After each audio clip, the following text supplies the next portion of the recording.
Hello students, welcome to গণিত channel. আমি আবারও তোমাদের মধ্যে চলে এসেছি। আজকে আমরা যে বিষয়টি নিয়ে আলোচনা করব, হাফ ইয়ারলি এক্সাম 2022-23 সালের ষষ্ঠ শ্রেণীর সায়েন্স কোশ্চেনটি নিয়ে আলোচনা করব।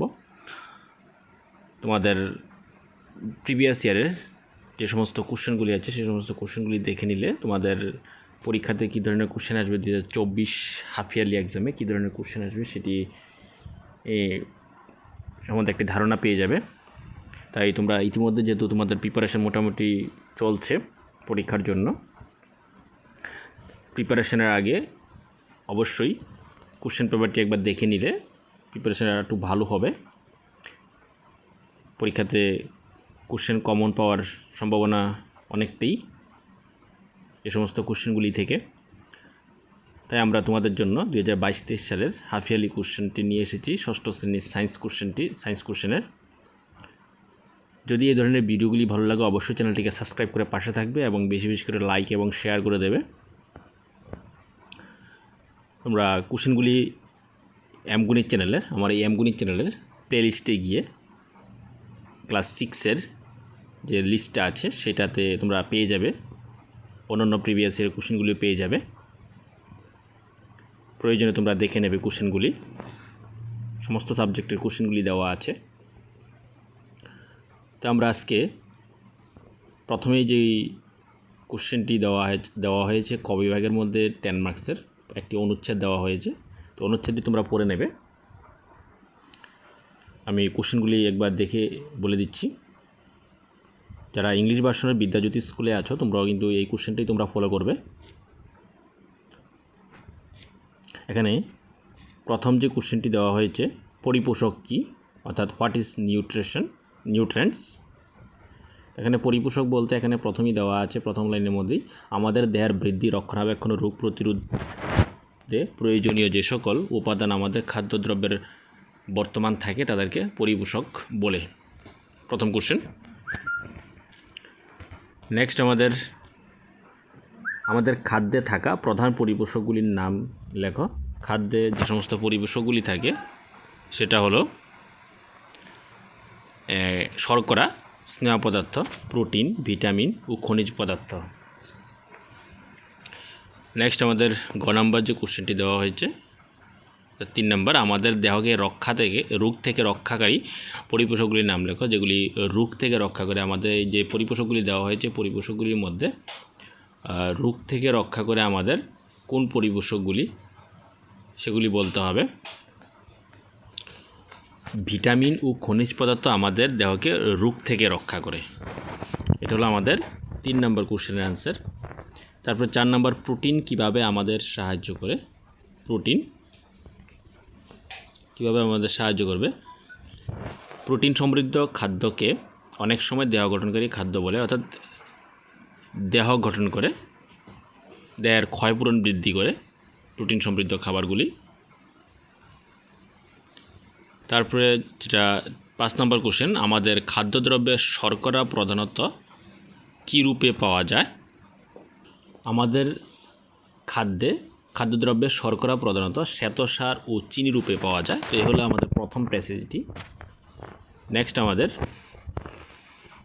খ বিভাগ অর্থাৎ গ্রুপ বি এর মধ্যে 35 নম্বর কোশ্চেন দেওয়া হয়েছে। প্রথম কোশ্চেন, ভাগ অর্থাৎ ট্রাইগার হলো কার্নিভোরাস অর্থাৎ মাংসাশী।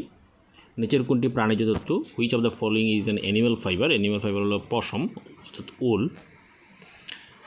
একটি ঈষৎ স্বচ্ছ বস্তু হলো অর্থাৎ ট্রান্সলুসেন্ট মেটেরিয়াল, তবে তৈলাক্ত কাগজ ওয়েল পেপার। মৌমাছি ফুল থেকে ড্যাশ সংগ্রহ করে তাকে মধুতে পরিণত করে। মৌমাছি ফুল থেকে রস সংগ্রহ করে অর্থাৎ ফ্রুইট জুস সংগ্রহ করে। সমুদ্রের জল থেকে ড্যাশ পদ্ধতিতে লবণ পাওয়া যায় বাষ্পীভবন পদ্ধতিতে। দোলক গতি হলো এক প্রকার ড্যাশ গতি, পর্যাবৃত্ত গতি অর্থাৎ পিরিয়ডিক মোশন।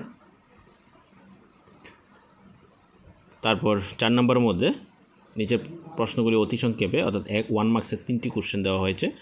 তুমি সিদ্ধ করা আলুর উপর কয়েক ফোঁটা আয়োডিন দ্রবণ ঢেলে দিলে আয়োডিন রঙের কীরূপ পরিবর্তন তুমি আশা করো। অর্থাৎ যদি আমরা পটেটোর উপরে যদি আয়োডিন সলিউশন দিয়ে দিই তাহলে অর্থাৎ হবে যে কালারটা হবে সেটা হবে ব্লু কালার। অর্থাৎ নীল কালার হবে। জল এবং মধুর মধ্যে কোনটি হালকা? Which is lighter among water and honey? এটা হবে ওয়াটার, অর্থাৎ জল হলো হালকা। একে অন্যের সঙ্গে মিশে না এমন দুটি তরল মিশ্রণ থেকে তরল দুটিকে পৃথক করতে তুমি কোন পদ্ধতি পছন্দ করবে? আস্রাবণ না পরিস্রাবণ? এটা হবে আস্রাবণ। নিচের প্রশ্নগুলির যে কোনো 6টি প্রশ্নের উত্তর, তাদের 2 মার্কসের 6টি কোশ্চেন দেওয়া হয়েছে। 12 নাম্বার। সর্ষে গাছের কোন কোন অংশ খাদ্য হিসেবে ব্যবহৃত হয়? Which part of mustard plant are used as a food? এটা হবে বীজ এবং পাতা, অর্থাৎ সিডস অ্যান্ড লিভস, এগুলি আমরা খাবার হিসেবে ব্যবহার করি। আমাদের খাদ্যে উপস্থিত প্রধান পরিপোষকগুলির নাম লেখো। তো আমাদের খাদ্যে উপস্থিত প্রধান পরিপোষকগুলি আমাদের প্রথম প্যাসেজের মধ্যেই ছিল। প্রথম প্যাসেজের মধ্যে যেটা আছে কার্বন, প্রোটিন, স্নেহ পদার্থ, ভিটামিন, খনিজ লবণ, জল, এগুলি। আমাদের খাদ্যের প্রয়োজন হয় কেন? আমাদের খাদ্যের প্রয়োজন হয় আমাদের দৈহিক কাজকর্ম করার জন্য, শক্তির জন্য এবং বেঁচে থাকার জন্য খাদ্যের প্রয়োজন। আমাদের কোন কোন অংশ থেকে তুলা এবং পাট পাওয়া যায়? উদ্ভিদের কোন কোন অংশ থেকে তুলা এবং পাট পাওয়া যায়? কৃষির উপর ভিত্তি করে পদার্থকে শ্রেণীভুক্ত করা হয়। 6 নম্বর কোশ্চেন, কোন অস্বচ্ছ পদার্থকে স্বচ্ছ পদার্থে পরিণত করা যায় কি? উদাহরণ সাহায্যে ব্যাখ্যা করতে বলা হয়েছে। নেক্সট 7 নম্বর যে কোশ্চেনটি, মাটিতে গড়িয়ে দেওয়া বলে গড়িয়ে মানে যে বলটি মাটিতে গড়িয়ে যায় তাতে কত রকমের গতি থাকে এবং কি কি গতি থাকে এগুলি বলতে বলা হয়েছে। তারপরে 6 নম্বরের মধ্যে যে কোনো 3টি প্রশ্নের উত্তর 3 মানের, এগুলি তোমরা বই থেকে পেয়ে যাবে। প্রথমেই ডিফিসিয়েন্সি ডিজিজ অর্থাৎ অপুষ্টিজনিত রোগ কাকে বলে? একটি অপুষ্টিজনিত রোগের নাম লিখতে বলেছে, যেটা পোলিও একটি অপুষ্টিজনিত রোগ। থিতাণু বলতে কি বোঝায়? সেডিমেন্টেশন।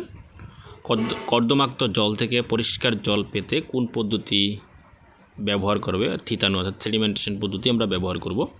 কিছু কিছু ধাতু তাদের উজ্জ্বল্য হারায় কেন? জলে বসবাসকারী প্রাণী ও উদ্ভিদরা বেঁচে থাকার জন্য অক্সিজেন কোথায় থেকে পায়? তারা জলে দ্রবীভূত অক্সিজেন থেকেই অক্সিজেন গ্রহণ করে থাকে। 4 নম্বর, পদক্ষেপ কেন দৈর্ঘ্যের প্রমাণ একক রূপে ব্যবহৃত হয় না? তোমার বাড়ি থেকে তোমার স্কুলের দূরত্ব 1250 মিটার, এই দূরত্বকে কিলোমিটার এককে প্রকাশ করো। তো মিটার দেওয়া আছে, কিলোমিটারে প্রকাশ করতে গেলে 1000 দিয়ে ভাগ করতে হবে। আর পদক্ষেপ কেন দৈর্ঘ্যের প্রমাণ একক রূপে ব্যবহার করা হয় না? এটা তোমাদের অনুশীলনী কোশ্চেনই আছে। We can foot step not be used as a standard unit of length, কারণ সবার ফুট স্টেপ সেম থাকে না, অর্থাৎ পদক্ষেপ সেম থাকে না। তারপরে নিচের প্রশ্নগুলির উত্তর দিতে বলা হয়েছে, যে কোনো একটি 5 মার্কসের। 2টি কোশ্চেন দেওয়া হয়েছে, একটি আনসার করতে হবে। প্রথমে প্রাকৃতিক তন্তু কি? 2টি প্রাকৃতিক তন্তুর নাম। যদিও তোমাদের তন্তু চ্যাপ্টারটি তোমাদের এবার হাফ ইয়ারলি সিলেবাসে নেই। পাঠের 2টি গুরুত্বপূর্ণ ব্যবহার উল্লেখ করো। তারপরে 2 নম্বর, দ্রবণ কি? তুমি কীভাবে খাদ্য লবণ ও চক পাউডার মিশ্রণ থেকে এদের পৃথক করবে? তারপরে গ্রুপ সি 35 মার্কসের কোশ্চেন। প্রথমে 1 মার্কসের 2টি কোশ্চেন। জলীয় বাষ্পের তরল অবস্থায় পরিণত হওয়ার পদ্ধতির নাম হলো ঘনীভবন অর্থাৎ কনডেনসেশন। সবুজ বর্ণের কোনো পাতার ছায়ার রং, তো যে কোনো পাতার ছায়া বলতে আমরা কালো বুঝি।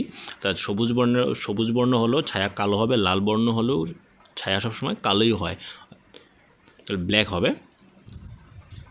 তারপরে ট্রু ফলস, ফুলের সবচেয়ে ভেতরের অংশ হলো গর্ভগ্যাসের এবং মোমবাতি দহন হলে এমন পরিবর্তন যাকে আগের অবস্থায় ফিরিয়ে নেওয়া যায়। মোমবাতির দহন, এটা মিথ্যা হবে, কারণ মোমবাতির দহনের ফলে যে আমাদের শিখার ফিরে পাওয়া যায় না, যেটা শিখা হিসেবে বায়ুতে মিশে যায়। উদ্ভিদের পাতায় থাকা সবুজ রঞ্জকের নাম chlorophyll. Name the green pigment chlorophyll. একটি প্রাকৃতিক পিন হোল বা সূচিছিদ্র ক্যামেরার উদাহরণ, অর্থাৎ টেনি হোল লিভ অর্থাৎ অসংখ্য ছিদ্রযুক্ত পাতা। তারপরে 11 নম্বরের মধ্যে 2 মার্কসের 5টি কোশ্চেন। প্রোটিন সমৃদ্ধ খাদ্যকে দেহ গঠনকারী খাদ্য বলা হয় কেন? নেক্সট কোশ্চেন, রোহিণী উদ্ভিদ কাদের বলে? উদাহরণ দাও। 3 নম্বর, কেন মোমের গলন একটি উভমুখী পরিবর্তন? কারণ মোমের গলন একটি উভমুখী পরিবর্তন হয়। দুধ থেকে দই তৈরি একমুখী পরিবর্তন ব্যাখ্যা করো। কারণ দুধ থেকে একবার দই তৈরি হয়ে গেলে দই থেকে পুনরায় দুধ ফিরে পাওয়া যায় না, তাই দুধ থেকে দই একমুখী পরিবর্তন। সপ্রভা বস্তু কি? সপ্রভা বস্তু মানে যার নিজের আলো আছে তারাই সপ্রভা বস্তু। অপ্রভা বস্তু যারা নিজের আলো নেই। অপ্রভা বস্তু আমরা কখন দেখতে পাই? যখন আলো অপ্রভা বস্তুর উপর যখন আলো পড়ে, অন্যের আলো আলোকিত হয়, তখন অপ্রভা বস্তু আমরা দেখতে পাই। তারপরে নিজের যে কোনো 3টি প্রশ্ন উত্তর। এখানে 3 মানে 3টি কোশ্চেন, এখানে 4টি কোশ্চেন দেওয়া হয়েছে, 3টি কোশ্চেন আনসার করতে হবে। মূলের 3টি কাজ লিখতে বলা হয়েছে প্রথমে। তারপরে ময়দার মণ্ড বেলে রুটি বানানো এবং রুটি সেকে, এই দুই ক্ষেত্রে সংঘটিত পরিবর্তনের 3টি পার্থক্য। গরুর গাড়ি কাঠের চাকায় ধাতব বের লাগাতে ধাতব বেরকে চাকা থেকে কিছুটা ছোট বানানো হয়, কেন ব্যাখ্যা করো। নেক্সট কোশ্চেন, একটি মুদ্রার পরিধি কীভাবে মাপবে এবং বর্তমানে পরিমাপ কোন পদ্ধতিতে ব্যবহার করা হয়। তারপরে 5 মার্কসের 2টি কোশ্চেন, একটি ফুলের চিত্র এঁকে বিভিন্ন অংশগুলি চিহ্নিত করতে বলা হয়েছে। এটার সাথে একটা উদাহরণ দিয়েছে গুচ্ছমূলের উদাহরণ। তারপরে 2 নম্বরের কোশ্চেন, তুমি বস্তুতে পরিবর্তন আনতে পারবে এমন 2টি উপায় উল্লেখ করো, বস্তুতে পরিবর্তন আনার। তারপরে সম্পৃক্ত দ্রবণ কী এবং চিনির একটি সম্পৃক্ত দ্রবণে তুমি কীভাবে আরও চিনি দ্রবীভূত করবে। নেক্সট, ছায়া কি? ছায়া সৃষ্টি আলোর কোন ধর্মকে প্রতিষ্ঠা করে। তবে দুপুরবেলা যখন সূর্য মাথার উপরে থাকে ঘনপত্রযুক্ত গাছের নিচে গোলাকার আলো ছোপ দেখা যায়, এর কারণ ব্যাখ্যা করো। এ হলো আমাদের 2022-23 সায়েন্স কোশ্চেন।